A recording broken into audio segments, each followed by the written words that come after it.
Example 12.1b gives us another look at a function that has an equation for converting into vertex form.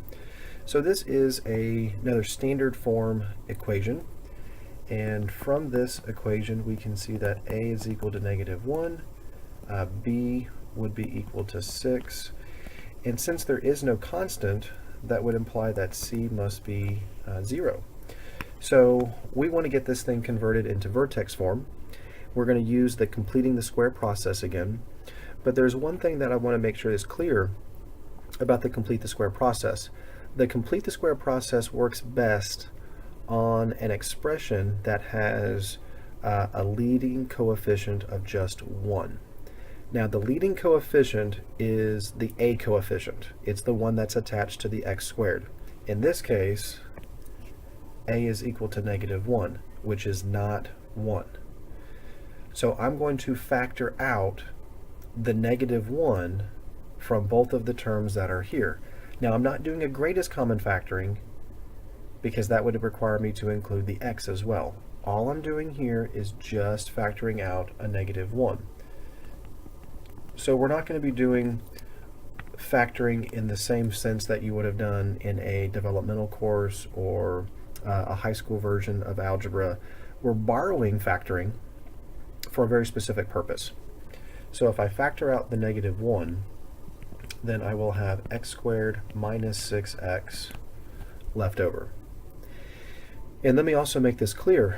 When you are factoring something, factoring is essentially the opposite of distribution or multiplication. So if you were to take this -1 and distribute it back into your parentheses, you should end up with the expression that you originally started with. So negative times x squared does give me negative x squared. Negative times -6x would give me positive 6x. So there's no reason to ever give me an incorrect factoring when you can always go back and check via multiplication. You just have to be disciplined enough to always do that. So let me get rid of these things because I'm not really wanting to re-multiply it out. It's just a way of informally checking. And I want to do the complete the square process here with x squared minus 6x with the inside the parentheses stuff. So let's set that up. F of x is going to be negative x squared minus 6x. And if you looked at example 12.1a, then you saw that I did a creative 0 with +1 minus 1. You won't always be able to get away with just using +1 minus 1 to get your perfect square trinomial. In this case, I need to do a +9 minus 9 in order for me to be able to get my creative 0. Now I'll talk at the end of the process where that comes from, but now I want to go ahead and just continue with the complete the square process. So this was my creative 0, and now I want to take the first 3 terms inside my parenthesis and group them together because that represents my perfect square trinomial. So we have f of x is equal to negative times, and my perfect square trinomial will factor into x minus 3 squared, and then I still have that minus 9 there. And there's only one final step left, because if you look at x minus 3 squared minus 9, that right there looks a lot like the vertex form.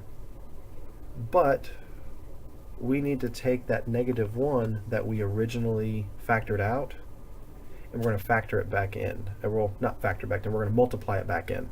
So negative is going to multiply to the x minus 3 squared, and this -1 is also going to multiply to the subtraction of 9 there.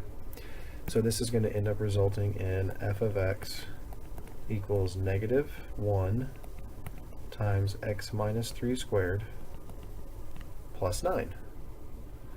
And that is going to give us the vertex form for this function, where we can say that a is equal to -1 still, just like it was at the beginning, but now we can identify that h would be equal to 3 and that k would be equal to 9. So the vertex is then located at 3, 9.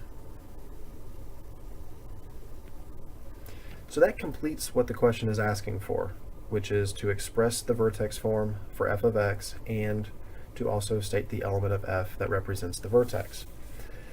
But the more important question here is, how are we getting this creative zero? How does that take place? So the way that this takes place is I have to look very closely at the coefficient of the x right before the step where I actually do the creative zero part.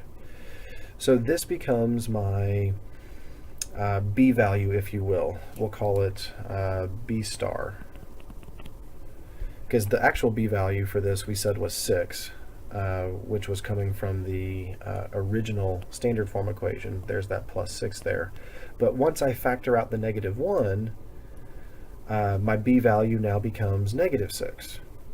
So what I'm going to do is give you this little formula for finding the creative zero. So I'm going to say finding the creative zero. You are going to take what we're calling here b star, which is the b value after you factored out -1. You're going to divide that value by 2, and then you're going to square the result of that. So for this particular example, we're using -6. We're going to divide that by 2 and then square it. So you start with the division, which is going to give you -3, and then -3 squared will get you +9. So you can see exactly where I ended up using the +9, -9 to represent my +0 here on the second line of my work.